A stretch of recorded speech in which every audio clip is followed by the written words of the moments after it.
622,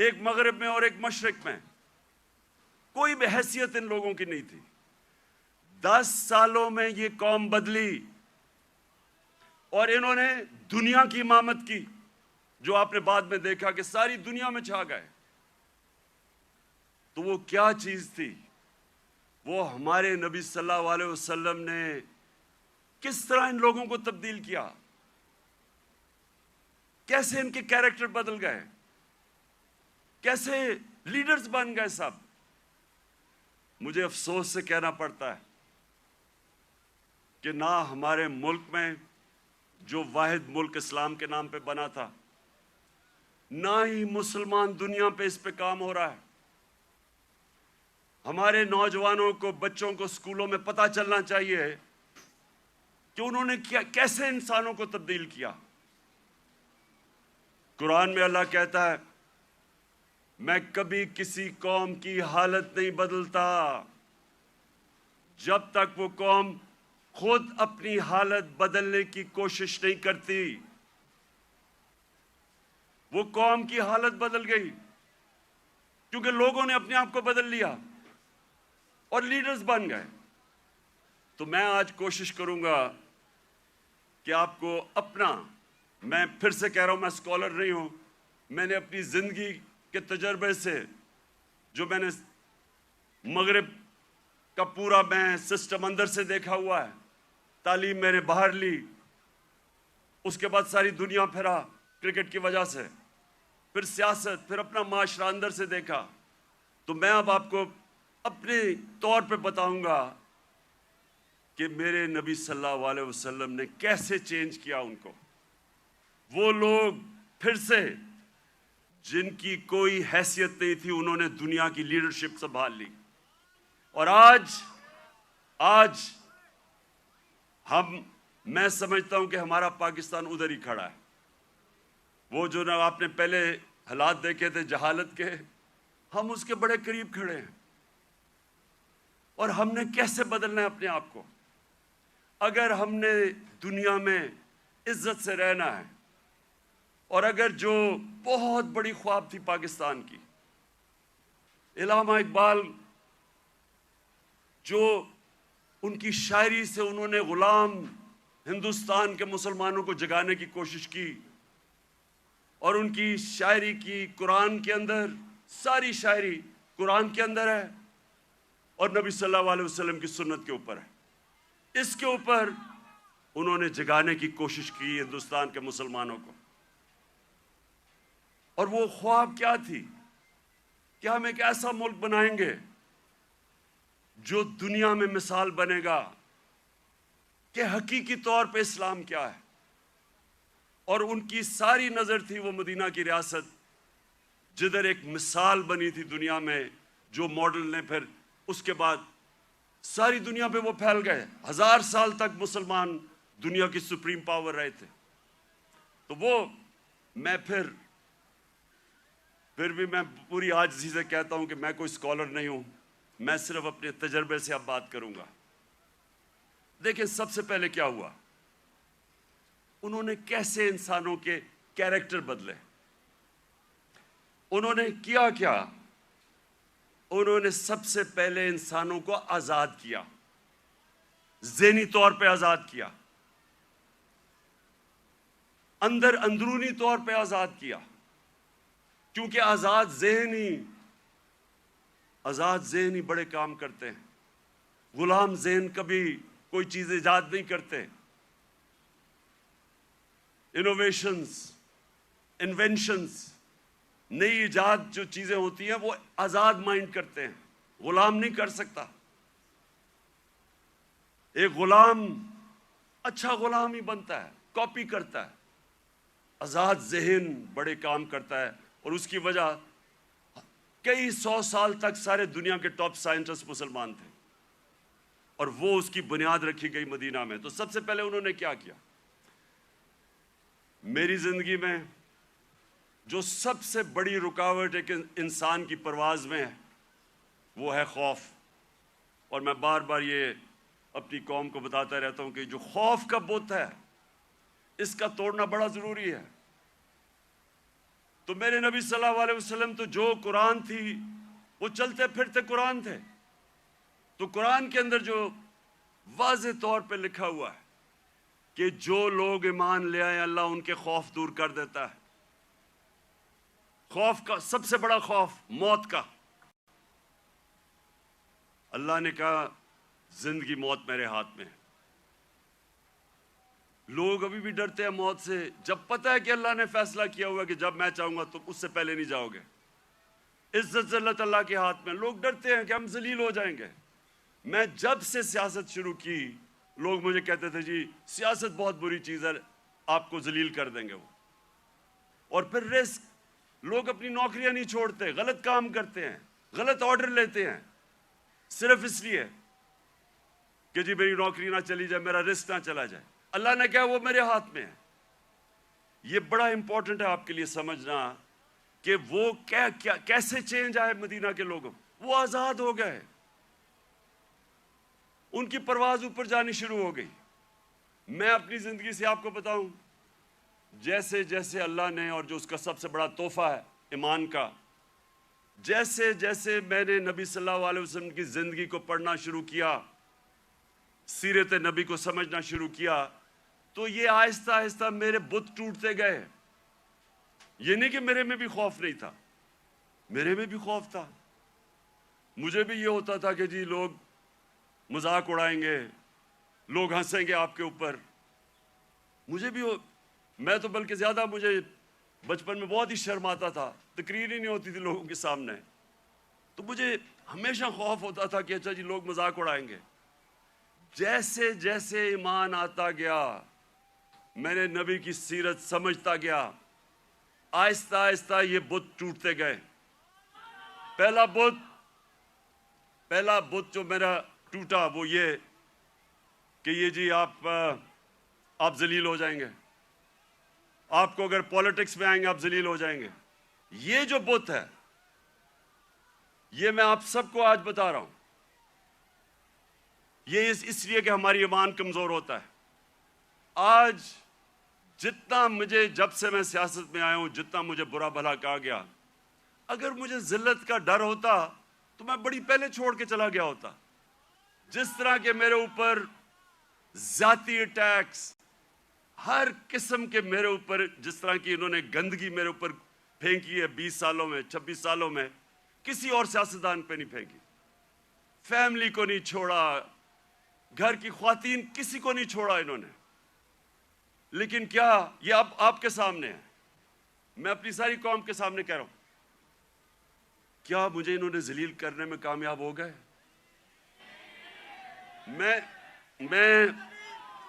ایک منٹ, میں آپ کو آج سب کو کہہ رہا ہوں, پچھلے 6 مہینے میں جتنی مجھے اللہ نے عزت دیا, مجھے ساری زندگی میں کبھی اتنی عزت نہیں ملی.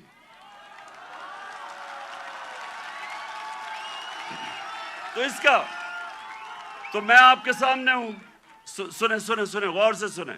یہ جلسہ نہیں ہے, یہ غور سے سنیں, کیونکہ میں نے آج آپ کو اپنی زندگی سے سمجھا رہا ہوں کہ اگر انسان کے ہاتھ میں ذلت ہوتی تو آج میں بڑا ذلیل ہو چکا ہوتا. میڈیا یہ کنٹرول کرتے ہیں, میڈیا کو پیسے یہ دیتے ہیں, لفافے دیتے, مجھے تو ذلیل ہو جانا چاہیے تھا. میں اس لیے اپنی قوم کو کہہ رہا ہوں کہ کبھی اپنے یہ جو بت ہے کہ جی مجھے کوئی ذلیل کر دے گا, یہ یاد رکھے اللہ نے اپنے ہاتھ میں رکھی ہوئی عزت اور ذلت. دوسری چیز موت کا ڈر. سب کی طرح مجھے بھی موت کا ڈر تھا. میں جب پولیٹکس میں آیا اس سے پہلے میں نے اس خوف کے اوپر قابو پایا, کیونکہ میرا ایمان جیسے جیسے مضبوط ہوتا گیا میرا یہ خوف جاتا گیا. اور میں جب اس نتیجے پہ آیا کہ جب اللہ کا فیصلہ ہوگا اس سے پہلے مجھے کوئی نہیں لے جا سکتا, تب میں سیاست میں آیا. میں کینسر ہاسپٹل میں 5 سال میرا آفس تھا. میں نے جب کینسر ہاسپٹل بنایا 5 سال میرا آفس تھا وہاں. اپنے سامنے میں نے دیکھا 3 میرے دوست وہاں آئے, اچھے بھلے چیک اپ کروانے کے لیے اور 6 مہینے میں تینوں چلے گئے. تو یہ جو ہم سمجھتے ہیں کہ ہم اگر سیف کھیلیں گے تو شاید ہم موت سے بچ جائیں گے، یا کہ ہم اگر اپنے ایمان کے مطابق چلیں گے تو شاید جلدی موت آ جائے. یہ غلط فہمی میں نکال دیں اپنے ذہن سے. یہ سب سے بڑا خوف ہے اور یہ انسان کو روکتا ہے بڑے کاموں سے. اور تیسری چیز یہ رسک کہ جی میری نوکری چلی جائے گی، پیسہ کدھر سے آئے گا. محنت انسان کرتا ہے، فیصلہ اللہ کرتا ہے. تو یہ جو 3 چیزیں ہیں یہ انسان کو آزاد کر دیتی. اور پھر جو بڑا بت ہے، میں کا بت، جو انسان اپنے سے باہر نہیں نکلتا، جو سب سے بڑی جہاد ہے، جہاد اکبر، اپنی نفس کے خلاف، اپنی میں کو کنٹرول کرنے کے لیے، یہ بہت بڑا بت ہے. اپنی ذات کے لیے، اپنے آپ کے لیے انسان سمجھتا نہیں ہے کہ اس کو اللہ نے کتنا بڑا مقام رکھا ہے. اس کی ویژن، جو انسان اپنے لیے زندگی گزارتا ہے وہ چھوٹا سا انسان بن جاتا ہے. جتنا مرضی اللہ اس کو نواز دے، جتنے مرضی پیسے دے دے، علم دے دے، جو اپنی ذات کے لیے زندگی گزارتا ہے وہ آج تک دنیا کی تاریخ میں بڑا انسان نہیں بن سکا. لوگ کس کو یاد رکھتے ہیں؟ ہم بڑے ہو رہے تھے لاہور میں تو سارے گنگا رام کو یاد رکھتے تھے. گنگا رام کو کیوں؟ اس نے ہسپتال بنایا تھا انسانوں کے لیے. سارے جو اللہ کے برے صغیر میں بڑے بڑے جو صوفی آئے، ولی اللہ آئے، آج بھی ان کے مزاروں پہ دیکھیں لاکھوں لوگ جاتے ہیں. کیوں جاتے ہیں؟ کیونکہ وہ انسانوں کے لیے آئے تھے. وہ سب عاشق رسول تھے. وہ سارے، ان کی زندگی انسانوں کے لیے تھی اور انسانوں سے پیار کرتے، عزت دیتے. سو یہ جو بت ہے، جب انسان اپنے سے باہر نہیں نکل سکتا تو میرے نبی صلی اللہ علیہ وسلم نے مدینہ میں اس طرح لوگوں کو آزاد کیا. پھر انہوں نے معاشرے کو چینج کیا. انہوں نے، اب کیونکہ میں نے برطانیہ کا نظام دیکھا ہے، ادھر میں نے اندر سے کئی سال رہا اور وہاں سسٹم سٹڈی کیا، یونیورسٹی وہاں گیا. اب دیکھیں انہوں نے مدینہ میں سب سے پہلے چیز کیا کی؟ انہوں نے سب سے پہلے عدل اور انصاف قائم کیا. یہ آپ کے لیے بڑا امپورٹنٹ ہے سمجھنا. عدل اور انصاف کا مطلب ہوتا ہے rule of law. Rule of law کا مطلب ہوتا ہے سب لوگوں کے لیے ایک قانون. قانون کے سامنے سب ایک برابر، کوئی قانون سے اوپر نہیں ہے. یہ بڑا ضروری ہے آپ کو سمجھنا، کیونکہ بدقسمتی سے پاکستان میں ہم نے رول آف لا دیکھا ہی نہیں ہے. میں جب شروع میں گیا برطانیہ تو پہلی دفعہ میں نے رول آف لا دیکھا. کوئی قانون کے اوپر نہیں. وہ جا رہا، ان کا جو پرائم منسٹر ہے اس کی جرت نہیں ہے قانون توڑنے کی. ہم نے جب شروع میں دیکھا جو ان کا برطانیہ کا جو شہزادہ تھا پرنس چارلز، اس کو ٹریفک وارڈن نے روک کے فائن کر دیا، وہ سپیڈ کر رہا تھا. وہاں کوئی قانون سے اوپر نہیں تھا. ابھی آپ نے دیکھا کہ برطانیہ کا پرائم منسٹر جو کہ باہری اکثریت سے جیتا تھا، اس کو صرف نکال دیا گیا اس وجہ سے کہ انہوں نے کہا کہ اس نے جو لوگوں کے لیے قانون بنایا تھا سوشل ڈسٹنسنگ کا کرونا کے دوران، اس نے اس کو پر عمل نہیں کیا، اس پہ نکال دیا. قانون کی بالادستی. اور یہ میرے نبی صلی اللہ علیہ وسلم نے مدینہ میں کہا کہ میری بیٹی بھی اگر جرم کرے گی تو اس کو سزا ملے گی. کوئی قانون سے اوپر نہیں ہے. انہوں نے جو عدل اور انصاف کا نظام قائم کیا، یہ یاد رکھیں کہ پہلے عدل اور انصاف آیا پھر خوشحالی آئی. یہ نہیں کہ پہلے خوشحالی آئی اور پھر انصاف ہوا. انصاف کی وجہ سے خوشحالی آتی ہے معاشرے میں.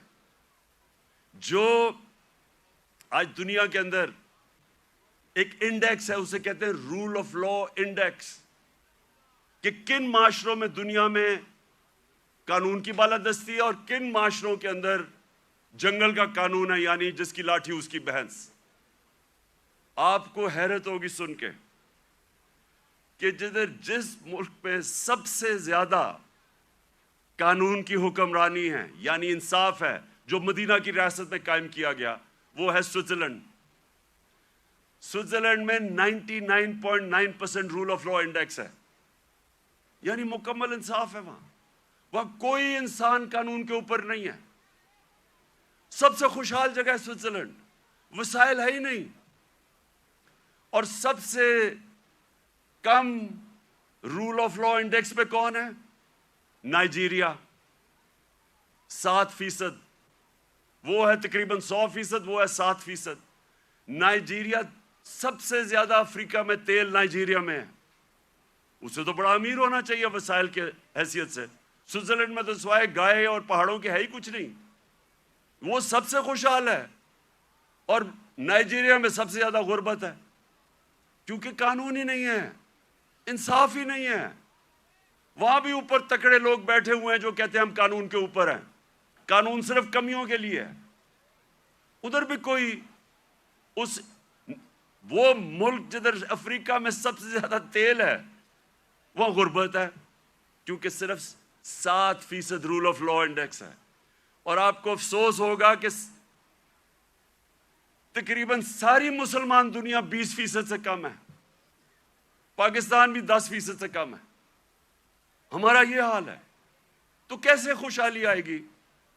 کیونکہ ہم نے جو میرے نبی صلی اللہ علیہ وسلم نے مدینہ کی ریاست میں جو پرنسپل سیٹ کیے تھے، نمبر 1 تھا انصاف۔ وہ آپ کے سامنے تماشا ہو رہا ہے ملک میں، جو طاقتور ہے وہ اپنا ہی پروسیکیوٹر بھی رکھ رہا ہے، نیب کا ہیڈ بھی اپنا، FIA بھی، اور بچتے بھی جا رہے ہیں۔ اور جیلوں کے اندر پھنسے ہوئے بیچارے غریب لوگ، آپ جیلوں والے جو غریب لوگ ہیں انہیں بھی کہیں جی اپنا پروسیکیوٹر لا لیں، وہ سارے بچ جائیں گے۔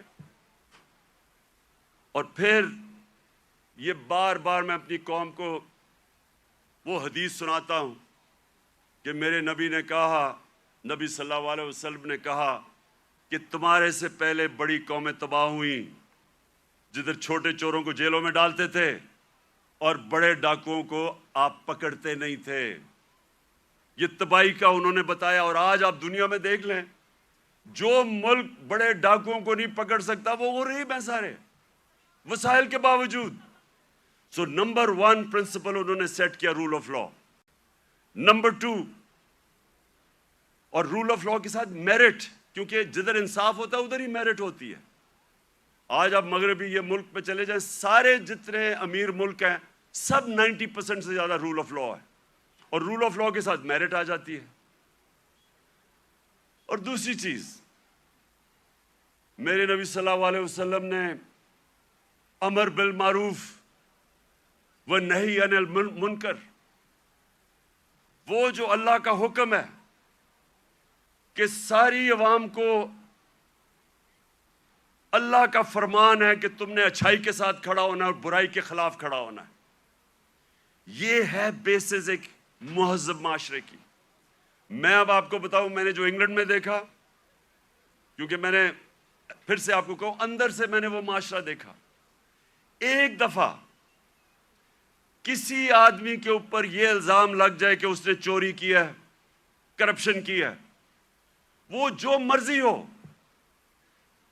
سارا جو اس کے دوست بھی ملنا چھوڑ دیتے ہیں، ان کے ملنے والے بھی ان کو ملتے نہیں ہیں، وہ جاتے ریسٹورنٹس میں جاتے ڈرتے ہیں۔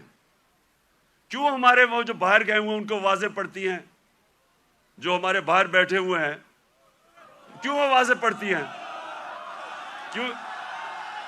کیونکہ سنیں کیوں پڑتی ہے؟ کیونکہ وہ اس معاشرے میں ہوتا ہی ایسے ہے۔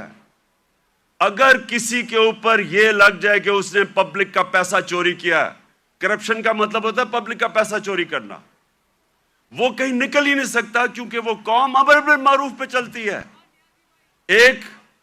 میں آپ کو مثال دیتا ہوں، امریکہ کے اندر ایک تھا برنی میڈوف، اربوں ڈالر پتی تھا، ساری سوسائٹی میں سارے بڑے بڑے فلم سٹارز سوسائٹی کے سارے اس کے سے ملتے تھے، تصویریں کھچاتے تھے. امیر ترین امریکہ کا آدمی تھا.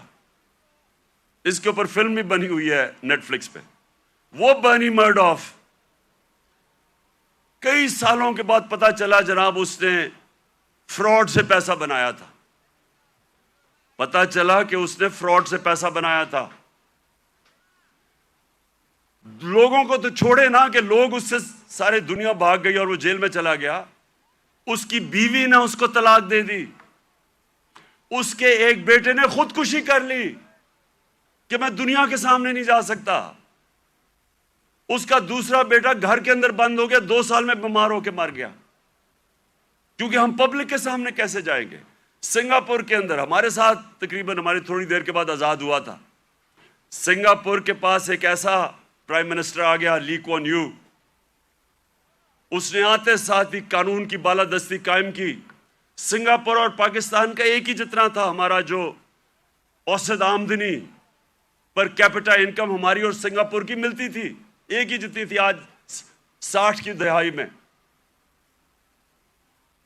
ایماندار پرائم منسٹر آیا، قانون کی بالادستی قائم کی.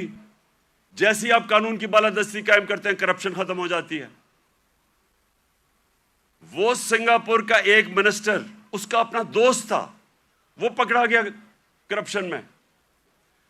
اس دوست کو، وہ پرائم منسٹر کا دوست تھا، جیسے ہی وہ پکڑا گیا اسے پتا تھا کہ میں اب بچ نہیں سکتا، حالانکہ میں پرائم منسٹر کا دوست ہوں. اس نے خودکشی کر لی کہ اب میں معاشرے میں کیسے جاؤں گا، کیونکہ معاشرے میں امر بالمعروف ہے. عوام کھڑی ہو جاتی ہے اچھائی کے ساتھ. وہی سنگاپور. اب یہ سوچیں، ہم اور سنگاپور ایک ہی جگہ تھے 60 کی دہائی میں. آج وہ ہمارا کتنا پر کیپٹا انکم ہے، اوسط آمدنی آج پاکستان میرے خیال میں $2,500 ہو گیا، 3,000 مجھے ابھی پورا ایگزیکٹ نہیں پتا. سنگاپور میں $60,000 پر کیپٹا انکم ہے، اوسط آمدنی. تو پہلے انصاف اور اس کے بعد خوشحالی اور معاشرے کی ذمہ داری ڈال دی میرے نبی صلی اللہ علیہ وسلم نے امر بالمعروف پہ. تیسری چیز، انہوں نے اپنے معاشرے کے اندر مدینہ کی ریاست میں کیا کیا؟ تعلیم کی ایمرجنسی لگا دی. جنگ بدر کے بعد جو قیدی مکہ کے قیدی تھے ان کو واپس کے پیسے لے سکتے تھے، کیونکہ مسلمان تو غریب تھے تب. بلکہ جنگ بدر میں نے اتنا بھی پڑھ رہا تھا کہ کئی لوگوں کے پاس تلواریں بھی نہیں تھے، ڈنڈوں سے لڑے ہیں. تو وہ تو قیدیوں کو واپس کر کے پیسے لے سکتے تھے، ہتھیار خرید سکتے تھے. دنیا کے عظیم لیڈر نے کہا نہیں، جو 10 مسلمانوں کو پڑھا لکھا دے گا اس کو ہم آزاد کر دیں گے. تعلیم کے اوپر زور دیا. چائنا بھی جانا پڑے تعلیم حاصل کرنے کے لیے تو جاؤ. جب سے تم پیدا ہوتے ہو اور جب تک قبر میں نہیں جاتے علم حاصل کرو. اس لیے صدیوں تک ٹاپ سائنسدان مسلمان تھے. تعلیم کے بغیر معاشرہ اوپر نہیں جاتا.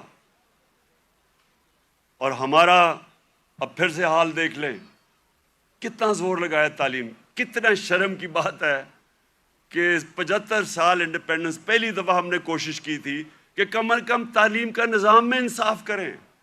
نہیں تو امیر کے لیے تھوڑے سے 8 لاکھ امیروں کے لیے انگلش میڈیم، باقیوں کے لیے اردو میڈیم. وہ بیچارے پڑھ کے بھی اوپر نہیں آ سکتے تھے. ایک تعلیمی نظام جو غریب کو غریب کرتا تھا، جو ملک میں ناانصافی پھیلاتا تھا، وہ ہم نے کوشش کی. پتہ نہیں اب اس حکومت نے وہ ختم کر دیا ہوگا کہ ایک ہی نصاب 5 کلاس تک اور اوپر تک لے کے جا رہے تھے. لیکن تعلیم، یہ تیسری چیز میرے نبی صلی اللہ علیہ وسلم نے مدینہ میں کہا. تعلیم کے اوپر انہوں نے زور دیا، جس کی وجہ سے مسلمان اوپر گیا. اور پھر فلاحی ریاست، انسانیت کا نظام. دنیا کی تاریخ میں پہلی دفعہ انہوں نے ایک فلاحی ریاست بنائی. اور یقین کریں مجھے پتہ ہی نہیں تھا فلاحی ریاست کیا ہوتی ہے جب تک میں برطانیہ نہیں گیا. میں جب پہلی دفعہ برطانیہ گیا میں نے پہلی دفعہ فلاحی ریاست دیکھی، کسی مسلمان ملک میں نہیں دیکھی. جو انہوں نے مدینہ کی ریاست میں پہلی دفعہ انسانیت کا نظام لے کے آئے تھے کہ کوئی کمزور آدمی اس کی ریاست نے ذمہ داری لی تھی. غریبوں کی آپ حیران ہوں گے کہ جو پینشنز تھیں بوڑھوں کی بھی ذمہ داری پہلی دفعہ دنیا کی تاریخ میں مدینہ کی ریاست میں لی تھی. یتیموں کی، معذوروں کی، بیواؤں کی، ایسا نظام کبھی پہلے نہیں آیا تھا. تو اسٹیٹ نے انسانیت کا نظام لے کے آیا. اور مجھے افسوس سے کہنا پڑتا ہے کہ آج آپ یورپ چلے جائیں، میں نے اسکینڈینیویا جو بہترین میں سمجھتا ہوں کہ اس نظام کے قریب مدینہ کے ریاض جو میں نے دیکھا ہے وہ ڈینمارک، سویڈن، ناروے. آپ وہاں دیکھیں، آپ اپنے پاکستانی رہتے ہیں وہاں، ان سے پوچھے تو صحیح کہ انسانیت کیا ہوتی ہے. میں بار بار کہتا ہوں اپنے جانوروں کا ہمارے سے بہتر دھیان رکھتے ہیں. وہ حضرت عمر کا قول تھا کہ اگر کتا بھی بھوکا مرے میری ریاست میں تو میں ذمہ دار ہوں. آج ادھر آپ دیکھ لیں، ان کا RSPC ہے. کتے آپ کو سڑکوں پہ نہیں نظر آئیں گے، وہ ان کو ہومز دیتے ہیں، ان کو کھلاتے ہیں پلاتے ہیں. یعنی وہ جو ہم نے دنیا میں شروع کیا تھا، جو میرے نبی صلی اللہ علیہ وسلم نے انسانیت کا نظام دنیا میں شروع کیا تھا، وہ آج ان ملکوں میں مل رہے ہیں جو مسلمان نہیں ہیں. اور یہ یاد رکھیں، یہ کبھی نہیں ہمیں بھولنا چاہیے کہ اللہ نے خطاب میرے نبی صلی اللہ علیہ وسلم کو رحمت للعالمین کہا تھا. سب انسانوں کے لیے رحمت بن کے آئے تھے، جس طرح میرا رب العالمین ہے. اس کا کیا مطلب ہے؟ سب سے پہلے تو جو میثاق مدینہ تھا، انسانوں کو اکٹھا کیا گیا. جو میثاق مدینہ چارٹر، مدینہ کا جو چارٹر تھا، جو پہلی کانسٹیٹیوشن تھی، بلکہ دنیا میں کہتے ہیں کہ دنیا میں پہلی کانسٹیٹیوشن تھی، اس میں انسانوں کو اکٹھا کیا گیا. وہاں عیسائی تھے، وہاں مسیح برادری تھی، وہاں یہودی تھے، ان سب کو اکٹھا کیا گیا. انسانوں کو تقسیم نہیں کیا گیا، اکٹھا کیا گیا. تو یہ لیڈر کی نشانی ہوتی ہے کہ لوگوں کو، انسانوں کو اکٹھا کرتا ہے، تقسیم نہیں کرتا. لیکن اس کا ایک اور بھی مطلب ہے کہ جو بھی معاشرہ میرے نبی صلی اللہ علیہ وسلم کے احکامات پہ چلے گا، جو بھی ان کی سیرت پہ چلے گا، وہ مسلمان ہیں یا نہیں ہیں، اللہ کی ان کی برکت آ جائے گی ان کے اوپر، کیونکہ وہ رحمت للعالمین تھے. اگر صرف ان کی سیرت پہ چل کے مسلمانوں کو ہی فائدہ ہونا تھا تو اللہ ان کو رحمت للعالمین نہ کہتے، رحمت المسلمون ہوتے وہ. تو اس لیے آج اگر آپ دیکھتے ہیں ملکوں کی خوشحالی، آپ دیکھیں کہ کتنی طور پہ وہ میرے نبی صلی اللہ علیہ وسلم کی سیرت پہ چل رہے ہیں. آپ کو حیران ہوں گے کہ جب ہم نے بھی شروع میں پڑھا، ہم بھی حیران ہوئے. میں نے بہت پہلے پڑھا، محمد عبدو بڑا اسکالر تھے، بہت بڑے عالم تھے اسلام کے. وہ جب پہلی دفعہ یورپ کوئی 125 سال پہلے گئے اور مصر سے گئے، تو جب وہ مصر واپس آئے انہوں نے کیا کہا؟ انہوں نے کہا میں یورپ گیا تھا، وہاں مسلمان تو نہیں نظر آئے لیکن بڑا اسلام نظر آیا. اور جب واپس مصر آئے تو کہتے مسلمان تو بہت ہیں، اسلام بہت کم نظر آ رہا ہے. تو ہم پاکستانی جدھر آج کھڑے ہیں، ہمارے پاس ایک راستہ ہے. اور میں اس لیے آج میں چاہتا ہوں کہ اس مبارک دن ہم عشق کرتے اپنے نبی صلی اللہ علیہ وسلم سے، لیکن ہم انہوں نے جو ان کی سیرت پہ عمل نہیں کرتے، اور اس کی وجہ سے ہمارے حالات اچھے نہیں ہیں. اور میرا یہ ایمان ہے کہ جب تک ہم وہ جو انہوں نے راستہ بتایا اس پہ نہیں چلیں گے، ہمیں عزت نہیں ملنے لگی. پرائم منسٹر باہر جاتا ہے اور بھیک مانگ رہا ہوتا ہے، جی مجھے پیسے دے دو نہیں تو ہمارا ملک تباہ ہو جائے گا. سب 22 کروڑ لوگوں کے لیے، ہم سب کے لیے شرمناک ہے کہ وہ ملک جس کا نعرہ تھا پاکستان کا مطلب کیا، لا الہ الا اللہ، یہ بڑا نعرہ ہے، یہ دعویٰ ہے بہت بڑا، یہ اللہ سے وعدہ ہے کہ اللہ تیرے سوا کوئی خدا نہیں ہے۔ وہ آج ایسے پھر رہا ہے دنیا میں، کوئی آتا ہے گورے رنگ کا، کوئی باہر سے آ جاتا ہے، سارے گر جاتے ہیں اس کے سامنے۔ نہ عزت ہے، نہ آزادی ہے۔ جو حکم ملتا ہے کہ اچھا جی روس سے تیل نہیں لینا، ہم نہیں لیتے کیونکہ حکم آیا باہر سے۔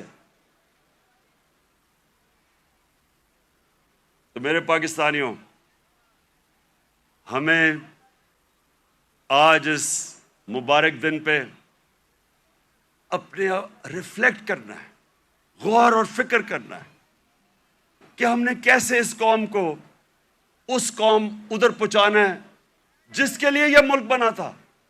یہ ملک اس لیے نہیں بنا تھا کہ تھوڑے سے لوگ 1% لوگ امیر ہو جائیں اور پیسے بنائیں اور قانون کے اوپر چلے جائیں اور باقی لوگ ان کی غلامی کریں، اس لیے نہیں ملک بنا تھا۔